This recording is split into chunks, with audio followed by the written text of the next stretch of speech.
தலையை உழுக்கக்கூடிய ஒரு சம்பவம் நடந்து ஏறி இருக்கு. இது எத்தனை பேருக்கு தெரியும் அப்படின்னு தெரியல. வலைத்தளங்களில் பார்க்குற நபர்களுக்கு இதை பற்றின ஒரு சில விஷயம் தெரியும், செய்தியை பார்க்குற நபர்களுக்கு ஒரு சில விஷயம் தெரியும். ஆனால் இன்னும் நிறைய நபர்கள் இப்படி ஒரு சம்பவம் நடந்ததே தெரியாமல் இருக்கிறாங்க. இது ரொம்ப ஆபத்தான ஒரு விஷயம். இது நாளைக்கு நமக்கும் நடக்கக்கூடிய ஒரு விஷயம். என்னன்னு கேட்டிங்கன்னா, பீகார்லேருந்து வந்த ஒரு குடும்பத்தை சின்ன பின்னமாக்கி சாகடிச்சு நாசம் பண்ணியிருக்கிறாங்க வட மாநிலத்து கும்பல். அவங்களும் வட மாநிலம் தான், இவங்களும் வட மாநிலம் தான். சம்பவம் என்னன்னு கேட்டிங்கன்னா, பீகார் மாநிலத்திலேருந்து ஒருத்தர் வந்து படப்பையில் தனியார் கம்பெனியில் ஒர்க் பண்ணுறாரு. அவங்க செக்யூரிட்டியாக. கொஞ்ச நாளில் அவருக்கு அங்கே வேலை பறி போகுது. மறுபடியும் என்ன பண்ணுறாரு, அவர் ஊருக்கு போகிறார். ஊருக்கு போய்ட்டு மனைவி குழந்தை அவர் குடும்பத்தோடு இருக்கிறார். சென்னையில் இருக்கிற ஒரு நபருக்கு அவருக்கு தொடர்பு கொண்டு எப்படி இருக்கிற நிலம் விசாரிக்கும் போது, எனக்கு வேலை பறி போயிடுச்சு, நான் இப்போ வேலை இல்லாமல் இருக்கிறேன், வீட்டில் இருந்தாலும் எனக்கு கஷ்டமாக இருக்குது, பல பிரச்சனை இருக்குது, எனக்கு வேலை வேணும், எனக்கு ஏதாச்சும் ஏற்பாடு பண்ணி கொடு அப்படின்னு கேட்குறேன். அவங்க என்ன சொல்கிறாங்க, இங்கே இருக்கிற நண்பர்கள், வேலை தானே நான் உனக்கு வாங்கி தரவா, இங்கே ஒரு இடத்துல செக்யூரிட்டி வேலை இருக்குது, வரும்போது உன் ஃபேமிலியை கூட்டிகிட்டு வா, அங்கே வந்து ஃபேமிலியோட தங்கக்கூடிய இடம் தான் அது அப்படின்னு சொல்லி சொல்கிறாங்க. அவர் அதை நம்பி கிளம்பி சென்னைக்கு வராரு. சென்னைக்கு வந்து ஒரு இடத்துல வேலையும் ஏற்பாடு பண்ணப்படுது. வேலையும் அவர் செய்கிறார் குடும்பத்தோட. வேலை பார்த்துட்டு இருக்கிற இடத்துல ஒரு வாரம் கழிச்சு இவங்க இந்த வேலை வாங்கி தந்தாங்கல்ல அந்த நபர் வந்து ஒரு 7 பேர் கொண்ட கும்பல் இவங்க பார்க்கறதுக்காக வராங்க.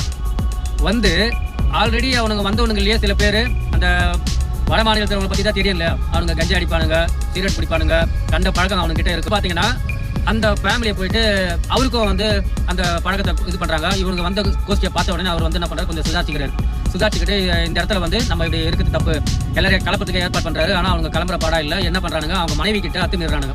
மனைவி கிட்ட அத்துமீறும் போது என்ன பண்ணுறாரு, இவர் போய் தடுக்கும் போது அவரை சரமாரியாக அடித்து ஆயுதங்களை கையில் கிடைக்கிற ஆயுதங்கள், அவர் வீட்டுக்குள்ளே இருக்கிற ஆயுதங்களை கொண்டு அவர் போட்டு அவர் அடித்து சாகடிச்சிடறானுங்க. சாகடிச்சிட்டு அந்த 7 பேரும் கூட்டுப்பாலியல், அவங்க குழந்தை ஒன்று இருக்குது. அந்த குழந்தை 3 வயசு குழந்தை. இந்த சம்பவத்தெல்லாம் பார்க்கும்போது அந்த குழந்தை அலறி அழுகுது. அழுகும் போது என்ன பண்ணுறானுங்க இவனுங்க, அந்த குழந்தைய செவுரில் தூக்கி அடிக்கிறானுங்க. செவுத்துல தூக்கி அடிச்சவொடனே அந்த குழந்தைய இறந்து போகுது. இதை வந்து 3 சாக்கு பையில கட்டி கணவனை அடையார் இந்திரா நகர் பக்கமும், மனைவியை பெருங்குடி குப்பை கிடங்கு, நம்ம குப்பையெல்லாம் கொட்டுவாங்க அப்புறம் சென்னை குப்பைங்கள, அந்த கிடங்கு பக்கமும் குப்பை கிடங்குலையும், குழந்தைய மத்திய கைலாஸ், அடையார் மத்திய கைலாசில் கால்வாயில தூக்கி போடுறானுங்க. போட்டுட்டு ஆள் எல்லாமே எஸ்கேப். இது யாருக்குமே தெரியல. இந்த வட மாநிலத்தவர்கள் இங்க சென்னைக்கு வர்றதும் போறதுமாக இருக்கிறது நம்ம தமிழ்நாட்டில் என்ன நடக்குது அப்படின்னு நடந்து முடிஞ்ச பிறகு தான் காவல்துறைக்கு தெரியுது, இந்த அரசாங்கத்துக்கு தெரியுது.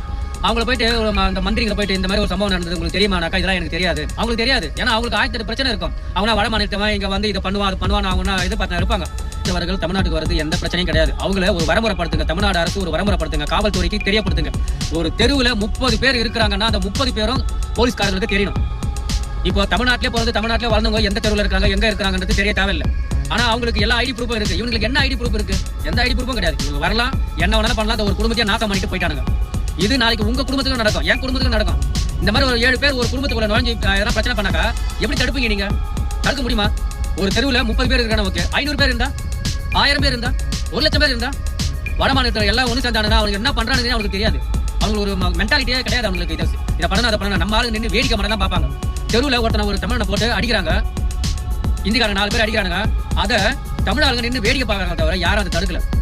இதை சரி செய்ய முடியும். இப்படி ஒரு குடும்பமே சின்ன பின்னமான மாதிரி இன்னும் எத்தனை குடும்பம் சின்ன பின்னம் ஆக போகுது தமிழ்நாட்டில் தெரியாது. வர வட மாநிலத்த நபர்களுக்கு ஒரு பர்மிட் கொடுங்க. அந்த பர்மிட் பிரகாரம் தான் அவன் தமிழ்நாட்டுக்குள்ள நுழையணும். தமிழ்நாட்டுக்குள்ள சென்னையில் அவன் ட்ரெயினை வந்து காலை வச்சு இறங்குறப்பவே அவனை ஃபுல்லாக செக் பண்ணணும். எந்த ஏரியாவுக்கு போறன்றதை கிளியர் பண்ணணும். கிளியர் பண்ணாமல் அவன் சென்னைக்குள்ள நுழையக்கூடாது. சென்ட்ரல் ரயில்வே ஸ்டேஷன் வந்து வரானா அவன் போயிட்டு A to Z கவர்மெண்ட் கிட்ட, நான் இந்த தெருவுக்கு போறேன், இந்த ஊருக்கு போறேன், நான் ஒரு திருவான்மையூருக்கு போறேன், அங்க இந்திரா நகருக்கு போறேன், இந்திரா நகர்ல 4வது தெருவுக்கு போறேன், அங்க 20 நம்பர் வீட்டுக்கு போறேன், அங்க நான் செக்யூரிட்டி வேலை பார்க்க போறேன், அங்க நான் என் ஒய்ஃபும் பசங்களும் கூட்டிட்டு போறேன், எங்களோட ஆதார் கார்டு இதுதான் எங்களோட ப்ரூஃப், எங்களை வர சொன்னவங்களோட போன் நம்ம கான்டாக்ட் நம்பர் இது, நீங்க கான்டாக்ட் பண்ணி கேட்டுங்க. அவங்க ஆமான்னு சொன்னா நீங்க உள்ள விடுங்க, இல்லையா அப்படியே ட்ரெயின் ஏறி மறுபடியும் அவனை பீகாருக்கு அனுப்புங்க. இது சட்டத்தை கொண்டு வந்தா நம்ம தமிழ்நாட்டுக்குள்ள நிறைய பிரச்சனைங்க சால்வ் ஆகும். எங்க பார்த்தாலும் திருடுறானுங்க, கொலை அடிக்கிறானுங்க, கொலை பண்றானுங்க, என்ன பண்றானுங்கன்னு தெரிய மாட்டாங்குது இந்த வட மாநில நபர்கள். இவங்களை சரி செய்யணும். அதுக்கு கவர்மெண்ட் தான் இதுக்கு பொறுப்பேற்கணும். இந்த கொலைக்கும் கவர்மெண்ட் தான் பொறுப்பேற்கணும், வேற எதுவும் இல்லை. நாளைக்கு இந்த சம்பவம் உங்க வீட்லயும் எங்க வீட்லயும் நடக்காம இருக்கிறதுக்கு நம்மளும் கொஞ்சம் ஜாக்கிரதையா இருக்கணும். எல்லா விஷயத்தையும் வேடிக்கை மட்டும் தான் பாப்பெல்லாம் இருந்தோம்னா நடக்காது. அவங்கள அடிச்சு ஓட விடணும்.